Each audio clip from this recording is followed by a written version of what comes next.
This has been a crazy evening. I'm sorry. Just a second. Just a second. Okay. Okay. How about I get us some dinner? Well, that would be great, but first, there's something I want to say to you. About? About this, actually. The subject would be your divorce papers? The subject would be our future.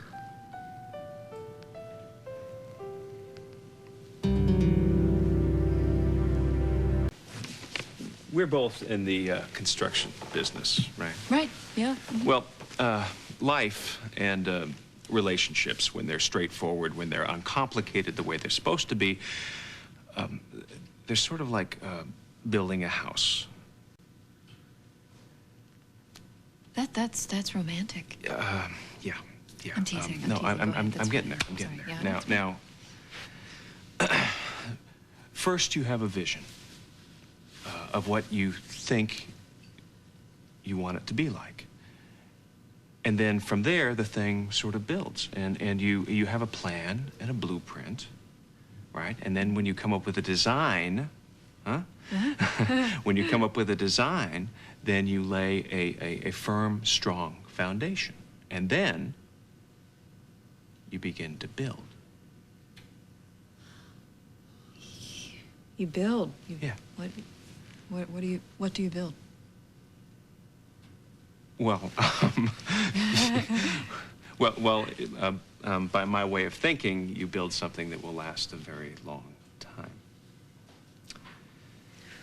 Oh, so how long is long to you? Well, I was thinking somewhere in the neighborhood of,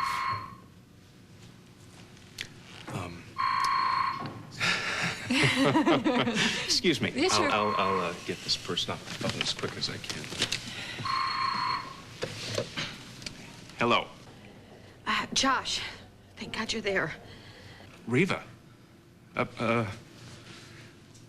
Where are you? I'm back in town, but I need your help. I'm at Cedars. Shayne, You're at the hospital? Shh. Is there something wrong? Yeah, something's very wrong, but, I'd like to talk to you here, if that's possible. I mean, I hate to bother you, but...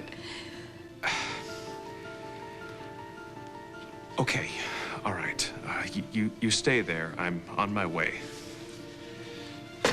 Mom's at the hospital. Yeah, Where? yeah, she is. I don't know what's going on, but I'm going there to find out, okay? We're coming with you. No, you're not. You're staying here, But okay? Dad- Just stay. Olivia?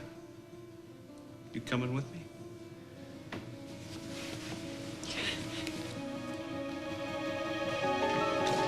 Stay here.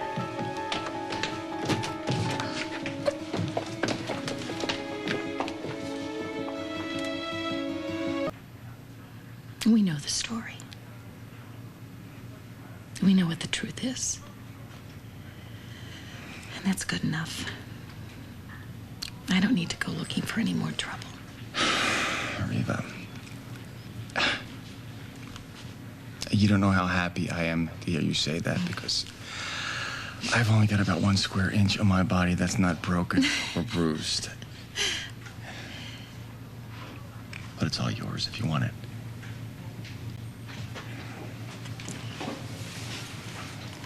You rest.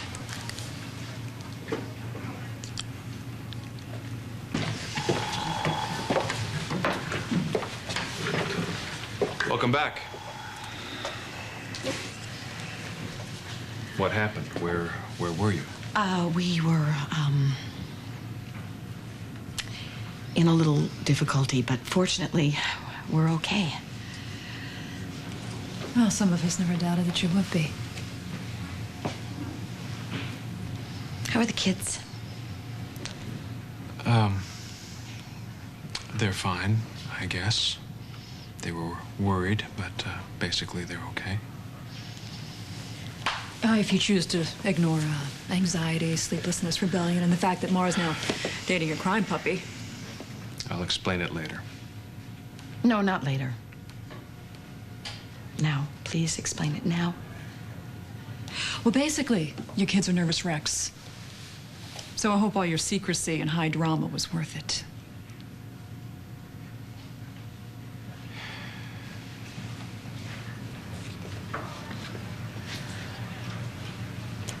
They were anxious. Mm-hmm. And you? I was too. You did all sleep in beds at night, though, with pillows, blankets, everything you needed. Well, I think I can see where this is going. With a roof over your head, 3-4 square meals a day, hot water at the flick of the wrist.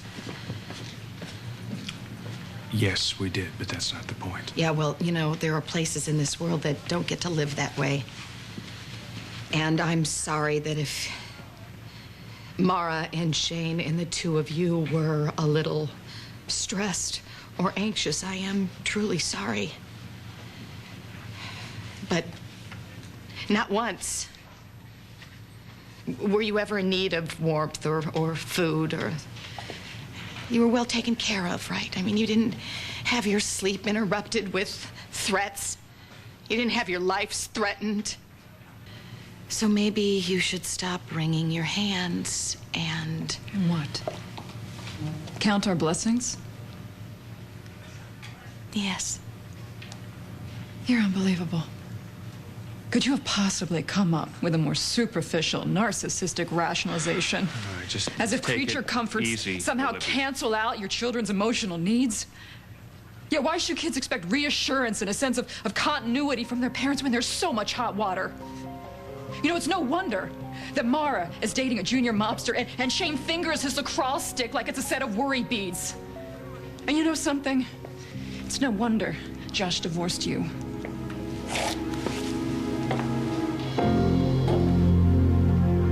Did I owe you an explanation? But I'm a good mother. Self-proclaimed, Reva. And the last thing I did before I left was make sure that Marah and Shayne were going to have some kind of continuity in their I life. remember that poignant scene when you gave everyone your final blessing before you took off. What was it? I want you all to be happy after I'm gone. What you were really trying to say is I could die. Doesn't anybody care about me? Okay, you know something? Every instinct of me says that I should tell you both to back off this thing and shut the hell up. But maybe expressing yourself in this case is a good thing. Maybe you need to do that and get everything out in the open. And perhaps at some point, sanity and maturity will prevail. So I'm going to go down the hall. You just knock yourselves out, all right?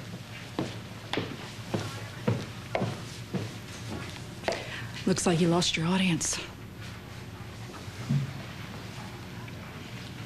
I was addressing you. And I did almost die. No, you kids didn't almost worry. They were totally churned up the whole time. Well, I'm sorry. But life happens, and I was trying to help make it happen in a place where it couldn't be much worse. Your actions have an effect on people. I was here the whole time helping Josh hold down your household. I'm sorry. Oh, really? I mean, were you locked in my house? Were you chained to my kids and my ex-husband? No, Olivia, that was your choice. You made that choice, and I refuse to let you lay this at my feet, and I refuse to feel guilty about any of this. I doubt you feel guilty about a thing, Reva. All right, that's enough. You know what? They can hear you in the next county. I'm not going to apologize for the fact that my life doesn't end neatly and conveniently at the kitchen door. Oh, boy. And maybe if you had a life, one of your own, and you stopped piggybacking on mine, you wouldn't be so petty and judgmental as you are. I'll call the kids and tell them that I'll be home in about a half an hour.